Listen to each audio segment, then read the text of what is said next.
Hi, I'm Destiny Sisk. I'm the executive director at Touchmark at Meadow Lake Village, which is here in Meridian, Idaho.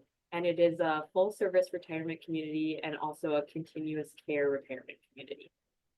Hi, Destiny. Thank you so much for joining me today. So, I'd love for you to take a few minutes to just share a little bit more about Touchmark and the focus of your work there. Yeah, so Touchmark, we have 15 communities across the country, but the one here in Idaho has been open since 2004. And we serve independent living, assisted living, and memory care. Primarily, a big chunk of that is independent living because the idea of a continuous care retirement community is you move in with when you're independent, and then you can age. If you need assisted living for physical care or memory care for cognition. And so we have 428 homes. We're probably one of the biggest communities here in the area, but our mission is really to enrich people's lives. And that stretches beyond residents. Of course, residents are our main focus, but it's really in order to touch the lives of the people in our community, both at Touchmark and our greater community. But really, Touchmark is focused on their resident and making sure that they are living a full life. So we really focus on the 7 dimensions of wellness, which emotional, physical, it's more than just physical wellness or emotional wellness. It's making sure they feel like they're living a full life. And many people have said that they feel like they've had more new experiences after moving in versus before. So that's always really special to me. That's our goal, is to make sure that they feel like they're still living a full life. I love that. So, what do you enjoy most about the work that you do? I love, well, I love the people. I think if you're in this industry, everybody's all about connection and making sure that they are bonding with the people that they're working with and for. And I love solving problems. So I want to make everyone's day easier, everybody's lives easier, but also exceeding their expectations.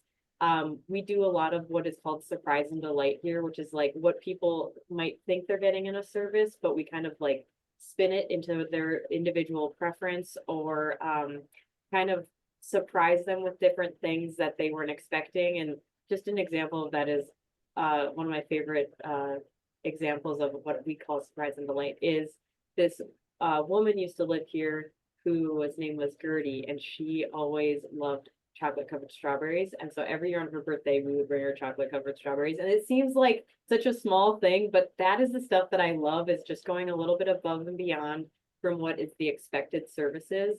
Because when you do things for other people, you feel better about yourself. So that is my favorite part of my work for sure. Awesome.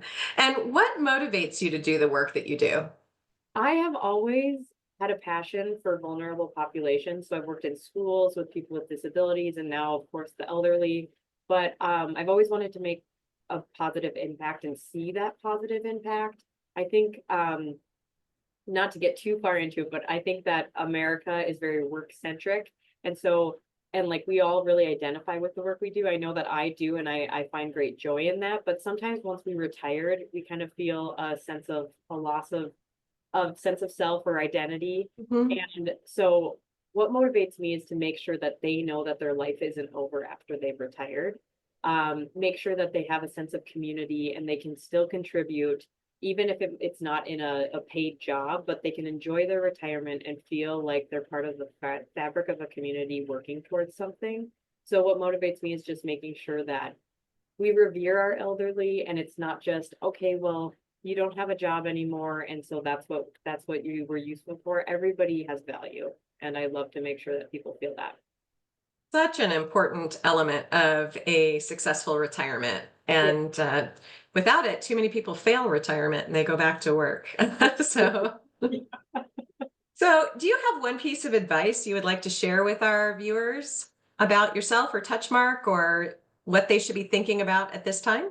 Yeah, I think the a main thing, like I said, a lot of people, our goal is for people to move in independently. I think that's really also a part of their sense of independence and choice. But we often hear people say like, well, maybe later, or we're not ready. And because there's a stigma of retirement communities, again, going back to that kind of like, if you're not working, that sense of self. A lot of people think that you have to wait till your wheels fall off to move in anywhere. I hate that expression, but it's common. And they have an idea that there's nothing to do or they can't leave the property or something, but often life gets more exciting when you move into a community. You have more friends, you can join committees, you can join clubs, you just have a sense of community. So when you think like, I'm not ready, nobody feels absolutely ready, but it's really better to move in at a time where you feel like it was your choice and get acclimated prior to needing any assistance. I think that you're going to get the most joy out of that approach. So I would just say, check it out. And nobody wants to make a move needs-based wise. It's really good to check it out before it's needed, if that makes sense. It does. And I really appreciate you spending time with me today to share about yourself and about Touchmark and the services that you offer. And I thank you for joining us in our mission to help people navigate the joys and challenges of aging and caregiving.